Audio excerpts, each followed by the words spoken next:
Welcome back, guys, to another segment, long overdue, on the Legends series. Took last week off, or I took 2 weeks ago off. I can't remember time of this filming.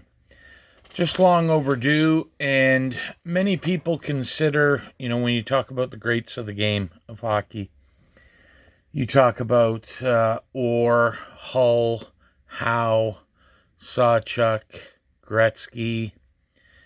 There's always this Lemieux. I think the top four, I don't think anyone would argue that the top four players of all time would be undoubtedly, in any person's order, Gretzky, Howe, Lemieux, and Orr. I think if not, something's wrong. But anyways, today, long overdue, I picked up a collection of cards that I bought, and I wanted to do a video showing them off, but thought I'd take one of them and do the legend that is Mr. Wayne Gretzky. Here in his 1979 O-Pee-Chee, graded PSA 6. There's the back, the old skate. Just a beautiful piece of work. So there's a lot to talk about with Wayne Gretzky. I'm just going to tell you guys some stories because, I think most people know, about the legend that he was, but, he grew up in Brantford, Ontario, which is only about a half hour away, also known for the invention of the telephone. Born to Phyllis and Walter Gretzky, Gretzky's dad, Walter, worked for Bell Telephone in Canada. Family moved into a house on Verardi Avenue for 7 months after Wayne was born, in Brantford 7 months after he was born. Wayne basically learned to skate on his grandparents'. There was a river that ran through his grandparents' farmhouse, and that's where he first put on skates at age 2. But he loved it so much and only visited on weekends that his father, Walter, decided he was going to build his own backyard rink for him, which he did. And as the story goes, he would always go looking for a sprinkler system sometime in November and December, and he would always send his wife. And she always said, "Well, why do I have to go?" And Walter remarked that, "Well, they're gonna think I'm crazy asking for a sprinkler in the middle of November, but if you go, they'll be nice to you." So that was the thing, and it got to be a regular occurrence that they would hold one back from the summer season just for Walter to come in and buy it for his son. So from that point, as it's known, they started Wally's Coliseum. Now, again, I'm not going to go on too much about his accolades because there's so many, but I wanted to tell some stories. One I'm reading here.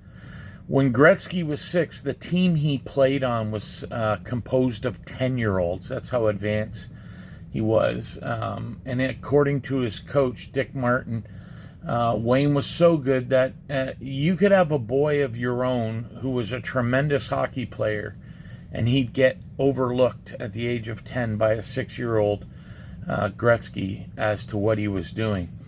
And the sweaters at the time for the 10-year-olds were far too large for Gretzky, who coped with it by tucking the sweater into his pants on the right side. Gretzky continued this throughout his NHL career, and he's very famous for having his jersey tucked in. By the age of 10, Gretzky scored, just listen to this, okay? In one hockey season for the Brantford Steelers, He scored 378 goals and 139 assists. His play attracted media attention beyond his hometown, including a profile by John Iaboni of the Toronto Telegram in October 1971. In the 1974 Quebec Pee Wee hockey tournament, Gretzky scored 26 goals playing for Brantford. By age 13, he had scored over 1,000 goals. His play attracted considerable negative attention from other players' parents, including those of his teammates, and he was often booed. According to his father, the capper was being booed on Brantford Day at Toronto's Maple Leaf Gardens in 1975. When Gretzky was 14, him and his family arranged for him to play hockey in Toronto, partly to further his career and partly to remove him from the uncomfortable pressure that he faced in his hometown. He played for the Toronto Young Nats in a league that included 20-year-olds when he was only 15. And in 1975, he won the scoring title with 60 points in 28 games. The following year, as a 16-year-old, he had 72 points in 32 games with the same team. Basically, from there, he went to go play for the Sault Ste. Marie Greyhounds, and as a 17-year-old, signed with the Indianapolis Racers of the WHA. That was folding up shop, and not folding up shop, but the team was kind of collapsing, so he was traded to Edmonton. Now, we could sit there and, like I said, go through everything that he's accomplished. I mean, he played for Edmonton, basically got traded to LA when he married his wife, Janet Jones, who was an actress, and basically got moved to LA, pretty much put hockey on the map in the United States, I feel. I mean, there was a following for it, but it really made it, there was more awareness when he moved to LA. Played there for a bit, and then played a few short months with the St. Louis Blues and Brett Hull. But then the following year, he signed a deal to go play for the New York Rangers. And then following his career, he retired. He got into coaching, ran Team Canada for the Winter Olympics.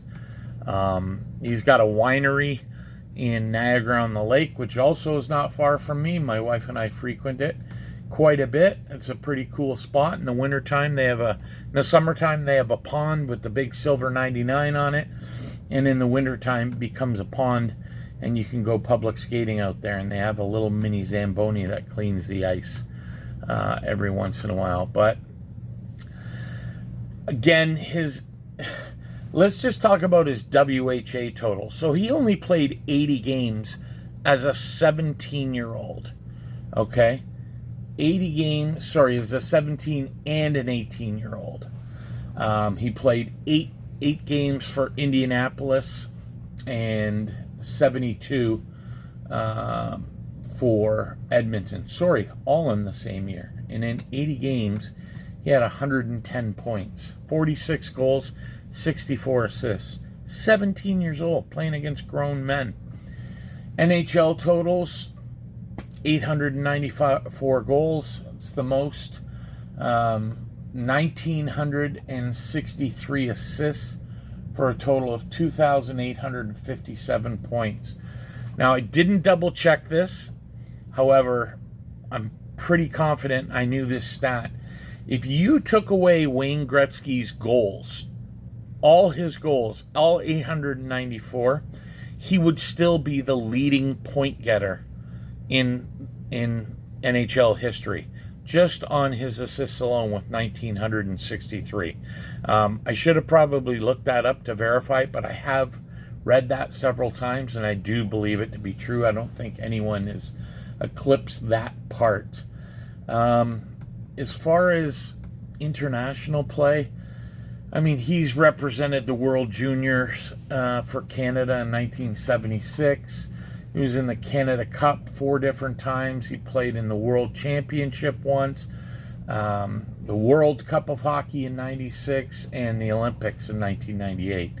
So just in my eyes, listen, I seen a little bit of Orr, but I was too young to remember. I've seen Lemieux, all of Lemieux. I've seen pretty much all of Gretzky. Never got to see much of Gordie Howe. I seen him in his later days in the WHA, and that wasn't really indicative of his play. But I will tell you this. By far, I think Gretzky was the best. I have said on this channel before, if Lemieux stayed healthy, I think he would have been the best. However, at the end of the day, it's Gretzky. So there you have it, folks. The legend that is Wayne Gretzky. Take care.